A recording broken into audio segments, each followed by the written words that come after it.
Steel అనంగానే steel shops, ఇంట్లో ఉండే స్టీల్ ఐటమ్స్ ఇవే చాలా మందికి తెలుసు. స్టీల్ అండ్ ఐరన్ కన్స్ట్రక్షన్ లో, సివిల్ దీనిలో ఏ ఫార్మ్స్ లో ఎక్కువ మనం అసలు వాడతాం? థర్మో మెకానికల్లీ ట్రీటెడ్ అని టీఎంటీ బాస్ అంటారు. 2 వేరియంట్స్ ఉంటుందన్నమాట. హౌస్ హోల్డ్ స్టీల్ ఒకటి ఉంటుంది, కన్స్ట్రక్షన్ రిలేటెడ్ స్టీల్ ఒకటి ఉంటుంది. పాతకాలంలో, పురాతన టైంలో ఇప్పట్లో మరి కన్స్ట్రక్షన్ విధానం ఎలా ఉండేది స్టీల్ లేనప్పుడు? ఒకప్పుడు స్టీల్ వాడేవారు కాదు. ఇప్పుడు టెంపుల్స్ కానీ పెద్ద పెద్ద బిల్డింగ్స్ పాతకాలంలో సున్నంతో కట్టేవాళ్ళు, స్టోన్స్ యూస్ చేసేవాళ్ళు. ఏసీ బ్లాక్స్ రెడ్ బ్రిక్స్ లాగే వాడతారా లేకపోతే ఇన్సులేషన్? రెడ్ బ్రిక్ అంటే సిమెంట్ తో వాడతారు AC blocks. Specially trained skilled లేబరే చేయగలుగుతారు. దీని మ్యానుఫ్యాక్చరింగ్ ఎంత డిఫికల్ట్, ఈ కన్స్ట్రక్షన్ కూడా అంత డిఫికల్ట్ అనమాట. ఇది జాయింటింగ్ మోటార్ అని ఒక కెమికల్ వస్తుంది. నార్మల్ గా సిమెంట్ యూజ్ చేయలేము, రెడ్ బ్రిక్ లాగా వాడలేము. మ్యానుఫ్యాక్చరింగ్ కానీ దాని డ్యూరబిలిటీ అన్ని విధాల మరి అన్నిట్లో ఎందుకు ఏసీ బ్లాక్స్ వాడదు? మనకు కాస్ట్ కూడా ఎక్కువ ఉంటుంది ఏసీ బ్లాక్స్. తర్వాత వర్క్ తొందరగా అయిపోతుంది. రెడ్ బ్రిక్ లో ఏంటంటే మనకు ఒక స్ట్రెంత్ ఉంటుంది, వర్క్ కూడా ఎక్కువ ఉంటుంది అనమాట. ఒక ఇండిపెండెంట్ హౌస్ ఏంటంటే ఏ క్లయింట్ అని ఎవరైనా ఏమనుకుంటారంటే నా బిల్డింగ్ 100 కాలాలు ఉండాలి.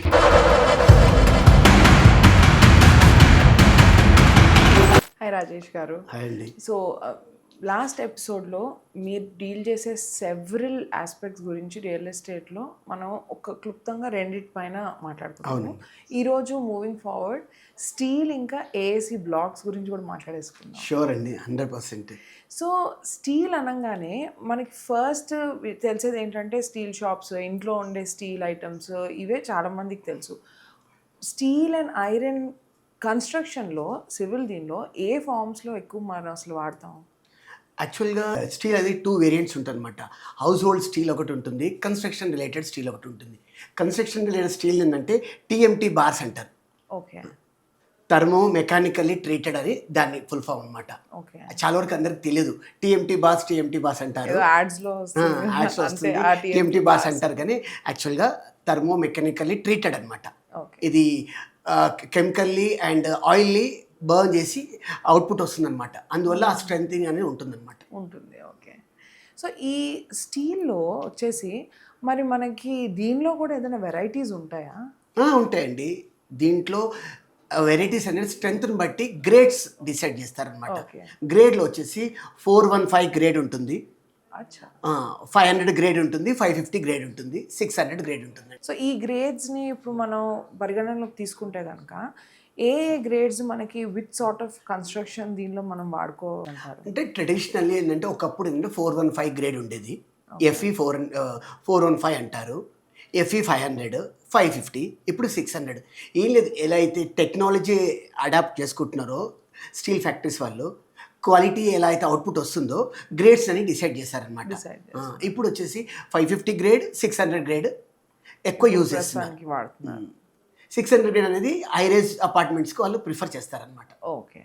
సో మీరు ఇప్పుడు ఈ గ్రేడ్స్ ఇవన్నీ మెన్షన్ చేస్తారు కదా, బట్ నాకు ఎట్లా తెలుస్తుంది అంటే నేను ఏ గ్రేడ్ స్టీల్ని ఎంత ఎంఎంది నేను ఇండిపెండెంట్ హౌసెస్కి వాడుకోవచ్చు, విల్లాస్కి వాడుకోవచ్చు, మరి అలాగే హై రైజ్కి వాడాలి అని? అంటే గ్రేడ్ ఇప్పుడు డిసైడ్ చేస్తారు కంపెనీ కాబట్టి.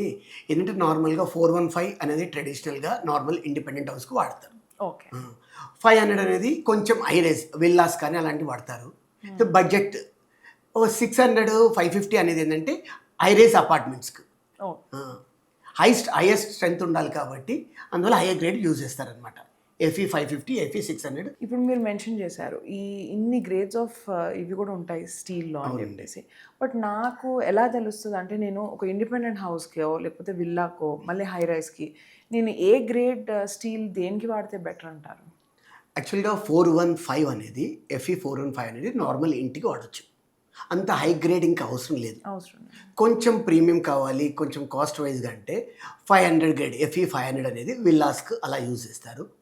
550 అండ్ 600 అనేది హైరేజ్ అపార్ట్మెంట్స్కి, ఇంకా స్ట్రెంత్ ఎక్కువ ఉంటుంది కాబట్టి, ఫ్లోర్స్ ఎక్కువ ఉంటాయి కాబట్టి ఇది హైరేజ్ అపార్ట్మెంట్కి వాడతారన్నమాట. సో హైరేజ్ అపార్ట్మెంట్స్ అన్నప్పుడు వాటి strength and over a period of time అవి అలా రిస్ట్రెయిన్ అవ్వాలి కాబట్టి వాటికి అంత ఉన్న స్టీల్ ఇవి వాడితేనే మనకి ఆ స్ట్రెంత్ అండ్ డ్యూరబిలిటీ. అవునండి, ఎందుకంటే ఎంత స్ట్రెంత్ ఉంటేనే అంత డ్యూరబిలిటీ ఉంటుంది. డ్యూరబిలిటీ ఉంటే లాంగ్ లాస్టింగ్ ఉంటుంది అనమాట.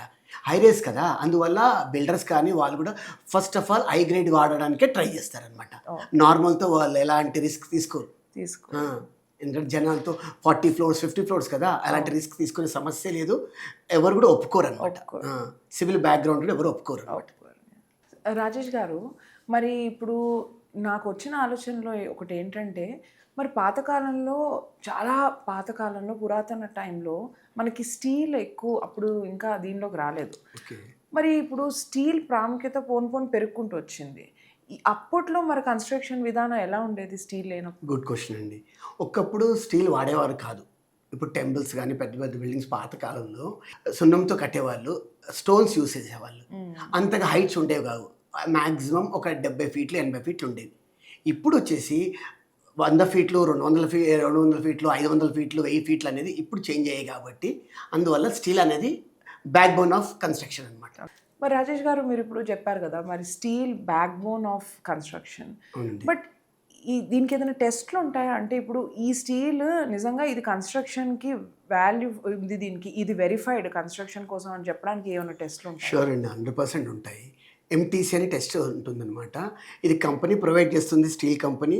అది కాకుండా మనకు కావాలనుకుంటే థర్డ్ పార్టీ సోర్స్ ఉంటుంది. గవర్నమెంట్ టెస్టింగ్ లాబొరేటరీ ఉంటుంది. అక్కడ టెస్ట్ చేపించుకోవచ్చు. ఎంత స్ట్రెంత్ ఉంటుంది మనం స్టీల్ వాడే స్టీల్ అనేది టోటల్ సర్టిఫికేషన్ ఉంటుందనమాట. ఉంటుంది. అయితే అప్పుడు నేను ఒకవేళ స్టీల్ పర్చేస్ చేయాలి అనుకుంటే, ఓకే. ప్రతిసారి నేను ఈ ఎంటీసీ టెస్ట్ సర్టిఫికేషన్ కోసం నేను అడగాలా? అలా ఏం లేదు. ప్రతిసారి అడగాల్సిన అవసరం లేదు. ఇప్పుడు స్మాల్ బిల్డింగ్స్ ఉన్నాయి, ఇండిపెండెంట్ హౌసెస్ ఉన్నాయి. ఎంటీసీ అవసరం లేదు. అంత హై రైజ్ కాదు కాబట్టి, ఎక్కడైతే విల్లా ఉందో, హై రైజ్ అపార్ట్మెంట్ ఉందో 100% బిల్డర్ అడుగుతాడు. మేము ప్రొవైడ్ చేస్తాం. ఈ కంపెనీ నుంచి తీసుకొని వాళ్ళకి ప్రొవైడ్ చేస్తాం. 100% అవసరం ఎంటీసీ సర్టిఫికేట్. సో చిన్న ప్రాజెక్ట్స్‌కి అయితే మనకి పర్టిక్యులర్‌గా అది నేను చూడాల్సిన అవసరం అంత లేదు. అవసరం లేదు. చిన్న ప్రాజెక్ట్స్‌కి అంత అవసరం లేదు. అవసరం లేదు. రాజేష్ గారు, మరి అట్లాంటప్పుడు స్టీల్‌కి కామన్‌గా ఎవరికైనా తెలిసింది ఏంటంటే రస్ట్ పడుతుంది. ఇప్పుడు రస్ట్ పడకుండా ఉండాలంటే ఎలాంటి జాగ్రత్తలు తీసుకోవాలి? అండ్ ఒకవేళ రస్ట్ పట్టింది అంటే అప్పుడు ఏం చేయొచ్చు? రస్ట్ పట్టకుండా జాగ్రత్తగా ఉండాలంటే ఫస్ట్ ఆఫ్ ఆల్ వాటర్ పడకుండా చూసుకోవాలి. వర్షాకాలంలో లోపట యూజ్ చేయాలి, స్టోరేజ్ పెట్టాలి. ఎక్కడ తేమ లేకుండా చూసుకోవాలి. ఒకవేళ రస్ట్ వచ్చినా కానీ దానికి సొల్యూషన్ ఉంది. కెమికల్ అప్లై చేస్తారనమాట. కన్స్ట్రక్షన్ స్టార్ట్ అయ్యాక కెమికల్ అప్లై చేసి సిమెంట్ ట్రీట్మెంట్ చేసేస్తే సరిపోతుంది. అలాంటి ఏం ప్రాబ్లం ఉండదు. రాజేష్ గారు, స్టీల్ కొనేటప్పుడు చాలా మోసాలు జరుగుతాయని చాలాసార్లు విన్నాం. అవునండి. అంటే ఒక కస్టమర్ లాగా నేను మీ దగ్గరకు వచ్చి స్టీల్ కొనేటప్పుడు నేను ఎలాంటి జాగ్రత్తలు పాటించాలంటారు? 100% ఎక్కడైతే జెన్యూన్ వెండర్ దగ్గరికి వెళ్తున్నామా లేదా అదొకటి కంపల్సరీ. తర్వాత ఏంటంటే స్టీల్ మనం తూకం చేసేవాడు కాటా కరెక్ట్ ఉందా లేదా అదొకటి చూసుకోవాలి. అది కాకుండా మనకు థర్డ్ సోర్సెస్ బయట కాటా ప్లేసెస్ ఉంటాయి, అక్కడ చేపించేసుకోవచ్చు. అది కాకుండా మేము ఎలా అంటే కంపెనీ నుంచి ఎక్కడి నుంచి అయితే లోడ్ అవుతుందో అక్కడి నుంచి మేము ఆ కాటా చిట్టి కూడా మేము క్లయింట్కి ఇస్తాం. క్లయింట్ ఎక్కడ చేయించుకున్నా మాకు ప్రాబ్లం లేదు. 100% అష్యూరెన్స్ ఇస్తాం మేము వెయిట్లో. ఓవరాల్‌గా నేను స్టీల్ కొనేటప్పుడు అసలు నేను చూడాల్సిన ఫ్యాక్టర్స్ ఏంటి? ఒకటి వచ్చేసి బ్రాండ్ ఏంటి, తర్వాత గ్రేడ్ తర్వాత మన క్వాలిటీ ఎలా ఉంది, ఆ గ్రేడ్లో ఏ క్వాలిటీ మనం తీసుకుంటున్నాము, యూజ్ చేసేది ఏ ప్రాజెక్ట్కి చిన్నదా పెద్దదా, తర్వాత మనకు సర్టిఫికేషన్ ఉందా లేదా, సర్టిఫికేషన్ మనకి ఇస్తున్నారా, సర్టిఫికేట్ ఇస్తున్నారా లేదా అది చూసుకోవాలి. తూకం కరెక్ట్ ఉందా లేదా చూసుకోవాలి. ఇవన్నీ 100% చూసుకోవాల్సిన విషయాలు. మరి ఇప్పుడు ఇవన్నీ మీరు చెప్పారు కదా! మరి రేట్ చాలా ఇంపార్టెంట్ విషయం. అసలు స్టీల్ రేట్స్ ఫ్లక్చుయేషన్స్ ఉంటాయి అసలు స్టీల్ రేట్స్‌లో? ఉంటే గనక అసలు what are the factors that decide steel rate fluctuations? ఉంటాయండి. 100% ఫ్లక్చుయేషన్స్ ఉంటాయి. స్టీల్ ఫ్లక్చుయేషన్ అంటే ఇప్పుడు వర్షాకాలం ఉందనుకో, కన్జ్యూమ్ తక్కువ ఉంటుంది కాబట్టి, కన్స్ట్రక్షన్ తక్కువ అవుతుంది కాబట్టి ప్రైస్ డ్రాప్ అవుతాయి. అదే ఎండాకాలంలో 100% ప్రైస్ అరౌండ్ 30-40% ఇంక్రీజ్ అవుతుంది. ఈ 30-40% ఎందుకు ఇంక్రీజ్ అవుతుందంటే ఎండాకాలంలో, సమ్మర్లో హీట్ ఎక్కువ ఉంటుంది, ప్రొడక్షన్లో హీట్ ఎక్కువ ప్రొడ్యూస్ అవుతుంది కాబట్టి లేబర్స్ వర్క్ చేయరు, మధ్యాహ్నం వర్క్ చేయరు, నైట్లోనే చేస్తారు. అందువల్ల ప్రొడక్షన్ తగ్గుతుంది కాబట్టి అల్టిమేట్గా షార్టేజ్ క్రియేట్ అవుతుంది, ప్రైస్ పెంచేస్తారు కంపెనీ వాళ్ళు. ఇది న్యాచురల్గా ఎవ్రీ ఇయర్ జరిగేది అనమాట. సో పెద్దగా ఫ్లక్చుయేషన్స్ అంటూ ఏం ఉండవు అంటున్నారు స్టీల్ దీనిలో? ఉంటుందండి. అంటే తక్కువ రేట్లలో అంటే మనకు వర్షాకాలంలో ఉంటే మాన్సూన్లో ఉంటాయి, ఎండాకాలంలో సమ్మర్లో మాత్రం ప్రైస్ ఎప్పుడైనా ఎక్కువనే ఉంటుంది, ఎక్కువ ఉంటుంది. కానీ వర్క్స్ కన్స్ట్రక్షన్స్ ఎక్కువ ఎండాకాలంలోనే అవుతాయి అన్నమాట. ఓకే. అలాంటప్పుడు మనము ఆఫ్ సీజన్‌లో స్టీల్ తీసుకుని దాన్ని స్టోర్ చేసుకొని వాడుకోవడం లేదండి, అలా తీసుకొని పెట్టుకోలేమండి. 6 మంత్స్ 8 మంత్స్ పెట్టుకోలేము. ఆ స్ట్రెంత్ తగ్గిపోతుంది, రస్ట్ వస్తుంది కాబట్టి అది యూజ్ చేయలేము మనం. రాజేష్ గారు, స్టీల్‌లో మీకు మేజర్‌గా సోర్స్ చేసే ఎక్కడి నుంచి, ఏ స్టేట్ నుంచి మీకు మేజర్గా స్టీల్ సోర్స్ అవుతుంది? And who are the best manufacturers as per you? 100% అండి. మేము అంటే ఏదైతే the best quality steel producer ఉన్నారో వాళ్ళే అథరైజ్డ్ డీలర్స్ మేము అనమాట. 4-5 కంపెనీస్ ఉన్నాయి. వాళ్ళు క్వాలిటీ పరంగా మెజర్స్ పర్ఫెక్ట్ తీసుకుంటారు కాబట్టి అలాంటివే మేము డీల్ చేస్తాము. లైక్ టాటా స్టీల్ కానీ, జేఎస్డబ్ల్యూ కానీ, వైజాగ్ స్టీలు, జయరాజ్ అలాంటి టాప్ మోస్ట్ కంపెనీస్ మేము డీల్ చేస్తాము. మేము కంపెనీ నుంచి వాల్యూమ్గా తీసుకుంటాం కాబట్టి మేము క్లయింట్ కూడా ది బెస్ట్ ప్రైస్ ఇవ్వగలుగుతాము. క్వాలిటీ ప్రొడక్ట్ బెస్ట్ ప్రైస్ మా మంజు గ్రూప్ కాన్సెప్ట్ అన్నమాట. మూవింగ్ ఫార్వర్డ్ మనం ఇప్పుడు మాట్లాడుకుందాం ఏఏసీ బ్లాక్స్ గురించి. అసలు ఏంటి AAC blocks? Autoclave aerated concrete అనమాట ఏఏసీ బ్లాక్స్. ఇది యాక్చువల్గా ఏంటంటే మనము వాల్స్కి కానీ, బౌండరీ వాల్స్ కానీ, ఐరేజ్ అపార్ట్మెంట్స్లో ఈజీగా వర్క్ కంప్లీట్ అయ్యేలాగా ఏఏసీ బ్లాక్స్ వాడుతూ ఉంటారనమాట. దీంట్లో మల్టిపుల్ థిక్నెసెస్ వస్తాయి. అంటే వీటిని దేంతో తయారు చేస్తారు అసలు? సిమెంట్ అండి. చూడడానికి మీకు సిమెంట్ బ్లాక్స్ సిమెంట్ లాగానే ఉంటాయి ఓ, అన్నమాట. ఆ గ్రే కలర్, ఆ గ్రే కలర్ ఉంటుంది, వెడుతూ ఉంటుంది కదా, అది సిమెంట్తో తయారవుతుంది. సిమెంట్లో దీన్ని మెగ్నీషియం పౌడర్ యూజ్ చేస్తారనమాట. కంప్రెసివ్తో ఇది యూజ్ చేస్తారు, మ్యానుఫ్యాక్చరింగ్ అవుతుంది అనమాట. ఇది లైట్ వెయిట్ బ్రిక్ ఉంటుంది, వర్క్ కూడా ఈజీ అయిపోతుంది అనమాట. ఓకే. మరి అట్లాంటప్పుడు ఇప్పుడు నాకు తెలిసినంత వరకు అయితే red bricks, fly ash bricks ఇవన్నీ నేను చూశాను. నేనెందుకు ఏఏసీ బ్లాక్స్ వాడాలి అని మీరు సజెస్ట్ చేస్తారు? రెడ్ బ్రిక్ ఏసీ బ్లాక్స్కి డిఫరెన్స్ ఏంటంటే రెడ్ బ్రిక్లో ఓన్లీ 4 ఇంచ్ వరకు వస్తుంది. దీంట్లో అలా కాదు, 4 ఇంచ్, 6 ఇంచ్, 8, 9, 12 అలా వేరియంట్స్ ఉంటాయి. నెక్స్ట్ వచ్చేసి అంటే రెడ్ బ్రిక్లో మీకు అంత స్మూత్గా ఉండదు, గ్యాప్స్ వచ్చేస్తుంటాయి అనమాట.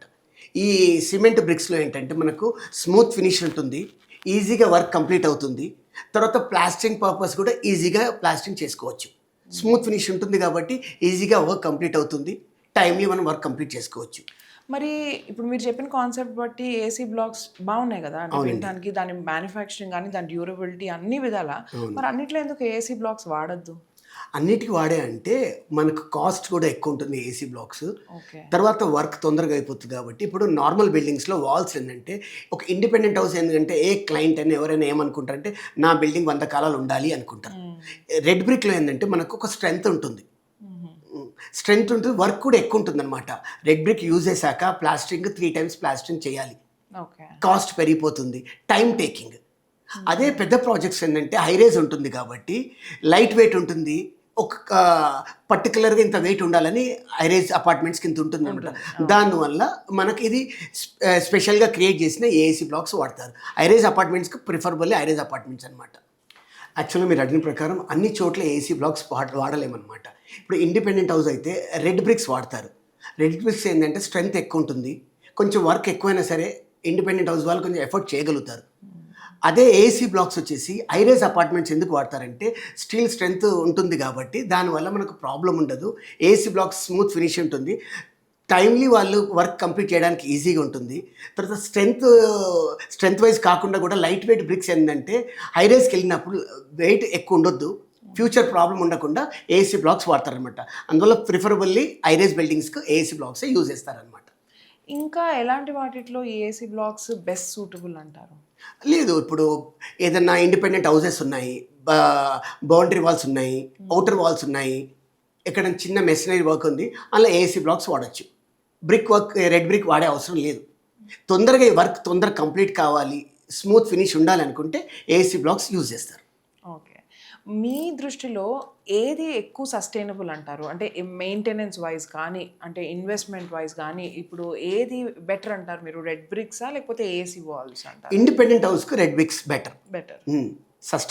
సస్టైనబుల్ ఉంటుంది, తర్వాత డ్యూరబిలిటీ ఉంటుంది, అన్నీ ఉంటాయి. అదే పెద్ద ప్రాజెక్ట్స్కి అయితే AC blocks the best. Okay. Smooth finishing ఉంటుంది, ప్లాస్టరింగ్ తొందరగా అయిపోతుంది, వర్క్లో కూడా టైమ్లీ వర్క్ కంప్లీట్ అయిపోతుంది. స్ట్రెంగ్త్ కూడా చాలా స్ట్రెంగ్త్ ఉంటుంది, ఎందుకంటే ఇప్పుడైతే ఏసీ బ్లాక్స్లో మెగ్నీషియం పౌడర్ యాడ్ అవుతుంది కాబట్టి కంప్రెసివ్ స్ట్రెంగ్త్ వస్తుంది. తర్వాత ఫ్యూచర్లో కూడా మనకి ఏంటంటే వెయిట్ తక్కువ ఉంటుంది కాబట్టి ఆ అపార్ట్మెంట్ అయినా కానీ ఐరేజ్ అపార్ట్మెంట్ కూడా డ్యూరబిలిటీ ఉంటుంది, సపోర్టివ్ ఉంటుంది అనమాట. సో రాజేష్ గారు, ఈ ఏసీ బ్లాక్స్ మనం వాడే విధానము అంటే మన రెడ్ బ్రిక్స్ లాగే వాడతారా లేకపోతే ఇన్సులేషన్ ఎలా అంటారు? లేదండి, అలా రెడ్ బ్రిక్ లాగా వాడలేము. రెడ్ బ్రిక్ ఏంటంటే సిమెంట్తో వాడతారు. దీనికి స్పెషల్లీ ట్రైన్డ్ స్కిల్డ్ లేబరే చేయగలుగుతారు ఏసీ బ్లాక్స్ని. దీని మ్యానుఫ్యాక్చరింగ్ ఎంత డిఫికల్టో ఈ కన్స్ట్రక్షన్ కూడా అంత డిఫికల్ట్ అనమాట. ఇది నార్మల్గా సిమెంట్ యూజ్ చేయలేము. దీనికి జాయింటింగ్ మోటార్ అని ఒక కెమికల్ వస్తుంది. ఆ కెమికల్ అప్లై చేసి వాడతారనమాట.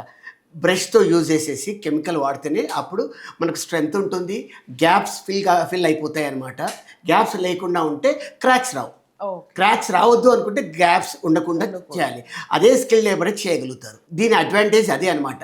తొందరగా అయిపోతుంది, స్మూత్ ఫినిష్ వస్తుంది, స్కిల్డ్ లేబర్ అవుతూనే చేయగలుగుతారు. అందువల్ల రెడ్ బ్రిక్ యూజ్ చేసే వాళ్ళు ఇది యూజ్ చేయలేరు. ఇప్పుడు రెడ్ బ్రిక్స్ వాడిన బిల్డింగ్స్ యూజువల్లీ మనకి చాలాసార్లు చూస్తాము, హ్యూజ్ మ్యాసివ్ క్రాక్స్ కనిపిస్తూ ఉంటాయి కదా. సో ఏసీ వాల్స్లో మనకి క్రాక్స్ వచ్చే ఇది తక్కువ ఉంటుందంటారా మీరు? 100% వచ్చే ఛాన్స్ ఉంటాయండి. ఎందుకంటే స్కిల్డ్ లేబర్ వాడలేదనుకో, స్కిల్డ్ లేబర్ దాన్ని వర్క్ చేయలేదనుకో 100% వస్తాయి. దీనికి ఒక టెక్నాలజీ ఉంటుంది కాబట్టి ఏదైతే అడిసివ్ యూజ్ చేస్తారో అప్పుడు క్రాక్స్ రావు. అడిసివ్ యూజ్ చేస్తారంటే ఒక పర్ఫెక్ట్ సిస్టమేటిక్గా ఫిక్సింగ్ అవుతుంది, ప్లాస్టరింగ్ కూడా ఈజీ పర్ఫెక్ట్ అవుతుంది కాబట్టి క్రాక్స్ వచ్చే సమస్య లేదు. స్కిల్డ్ లేబర్ ఉంటే క్రాక్స్ రావు. ఏదో ఆర్డినరీ నార్మల్గా సిమెంట్ యూజ్ చేసి నార్మల్ లేబర్ యూజ్ చేస్తారనుకో 100% క్రాక్స్ వచ్చే ఛాన్సెస్ ఉంటాయి. అందువల్ల అందరూ చేయలేరు దీన్ని, కొంతమంది చేయగలుగుతారు. కమింగ్ డౌన్ రేట్స్, ఇప్పుడు ఈ ఏసీ బ్లాక్స్ని ఎలా రేట్ ఛార్జ్ చేస్తారు? అంటే పర్ యూనిటా ఎట్లా? పర్ యూనిట్ ఉంటుందండి. దీంట్లో ఏంటంటే థిక్నెస్ బట్టి ప్రైస్ ఉంటుంది. ఇప్పుడు 4 ఇంచ్ ఉందనుకోండి, అరౌండ్ 40 రూపీస్ నుంచి 45 రూపీస్ వరకు ఉంటుంది. 6 ఇంచ్, 8 ఇంచ్, 9 ఇంచ్ థిక్నెస్ బట్టి ప్రైస్ ఉంటుంది. ఎప్పుడైతే థిక్నెస్ పెరుగుతుందో ఆటోమేటిక్ ప్రైస్ కూడా ఇంక్రీజ్ అవుతుంది. రా మెటీరియల్ ఎక్కువ యూజ్ అవుతుంది కాబట్టి ప్రైస్ ఇంక్రీజ్ అవుతుంది. దీన్ని కూడా లాజిస్టిక్స్, ట్రాన్స్పోర్టేషన్ కూడా చాలా సిస్టమేటిక్గా యూజ్ చేయవలసి వస్తుంది. నార్మల్గా అన్ని వెహికల్స్ లాగా దీన్ని యూజ్ చేయాలన్నమాట. ఒక ట్రక్లో ఎన్ని యూజ్ అవుతాయి, ఎన్ని ఫిక్స్ అవుతాయో ఆ ప్రకారమే లాజిస్టిక్స్ ఉంటాయి అన్నమాట. దాని నుంచి మేము కంపెనీ నుంచి డైరెక్ట్ సైట్కి చేరేలా మేము చూస్తామన్నమాట. మా దగ్గర టీం ఉంటుంది. ఎవ్రీ అప్డేట్స్ ఇస్తూ ఉంటాం క్లయింట్కి. బయలుదేరినప్పటి నుంచి డెలివరీ అయ్యే వరకు అన్నీ మావే ఉంటాయి, మేమే చూసుకుంటాము. డెలివరీ అయ్యే వరకు మేము క్లయింట్తో సపోర్టివ్గా ఉంటాం అనమాట. సో కంప్లీట్ రిస్క్ మేనేజ్మెంట్ 100% మేమే ఉంటుందండి. 100% రిస్క్ మాదే. బ్రేకేజ్ అయినా మాదే రిస్క్. అందువల్ల క్లయింట్కి ఎలాంటి టెన్షన్ లేదు. ఆ టెన్షన్స్ అన్ని మేమే తీసుకుంటాం. క్లయింట్ని ఫ్రీ మైండెడ్లీ ఆర్డర్ చేయొచ్చు. అలాంటివి మేము యూజ్ చేస్తాం అనమాట. మూవింగ్ ఫార్వర్డ్, అసలు బేసిక్గా మీకు ఏసీ బ్లాక్స్కి ఉన్న మేజర్ సోర్స్ అసలు ఏ స్టేట్ నుంచి వస్తుంది? అండ్ ఏసీ బ్లాక్స్లో one of the best manufacturers అంటే మీరు ఎవరిని అంటారు? హైదరాబాద్లోనే, తెలంగాణలో చాలా కంపెనీస్ ఉన్నాయి ఏసీ బ్లాక్స్ తయారు చేసేవి. దాంట్లో మేము ది బెస్ట్ కంపెనీస్ చూస్ చేసుకొని అథరైజ్ డీలర్గా మేము వర్క్ చేస్తున్నాం అనమాట. ఎందుకంటే ఏదైతే ది బెస్ట్ కంపెనీ అంటే ఏదైతే క్వాలిటీని ప్రిఫరెన్స్ ఇస్తారో, టెక్నికల్గా సౌండ్ ఉన్న కంపెనీ, టెక్నికల్ ప్రిఫరెన్స్ ఎలా ఉంటుంది, వాళ్ళ రా మెటీరియల్ యూజ్ చేసే కంపెనీని బట్టే మేము అథరైజ్ డీలర్షిప్ తీసుకున్నాము. అలానే మేము డీల్ చేస్తాము. అలా అథరైజ్డ్గా కంపెనీ అని అంటే లైక్ అల్ట్రాటెక్ సిమెంటులో నెంబర్ 1 కంపెనీ అల్ట్రాటెక్ కానీ, బిర్లా కానీ అలాంటి 2-3 కంపెనీస్ ఉన్నాయి, పెద్ద మేజర్ కంపెనీస్. దాంతో డీల్ చేస్తామన్నమాట. వాళ్ళు కూడా క్వాలిటీ ప్రోడక్ట్ని ప్రొడ్యూస్ చేస్తారు. కొంచెం ప్రైస్ లిటిల్ బిట్ హయ్యర్ ఉంటుంది కానీ 100% అలా యూజ్ చేస్తాము. మేము క్లయింట్ కూడా అష్యూరెన్స్ ఇస్తాము. మంజు గ్రూప్లో మేము ది బెస్ట్ క్వాలిటీ ఇవ్వడానికి మేము ట్రై చేస్తాము. సో థ్యాంక్ యూ రాజేష్ గారు. ప్రతిసారి మీరు డీల్ చేసే ప్రతి సెగ్మెంట్ని మీరు ఇంత క్లియర్గా అండ్ బేసిక్ నాలెడ్జ్ లేని వాళ్ళకి కూడా మీరు ఇంత క్లియర్గా మీరు మీ ఇన్పుట్స్ ఇస్తూ మమ్మల్ని రియల్ ఎస్టేట్ పైన ఇంకా అవగాహన పెంచుతూనే వస్తున్నారు. ఇంకొకసారి మళ్ళీ ఒక చిన్న బ్రేక్ తీసుకుందాం. మళ్ళీ నెక్స్ట్ టైం మీరు డీల్ చేసే ఇంకొన్ని ప్రోడక్ట్స్తో షూర్ అండి, ఎనీ టైం వెల్కమ్ అండి. 100% will support you. Thank you so much.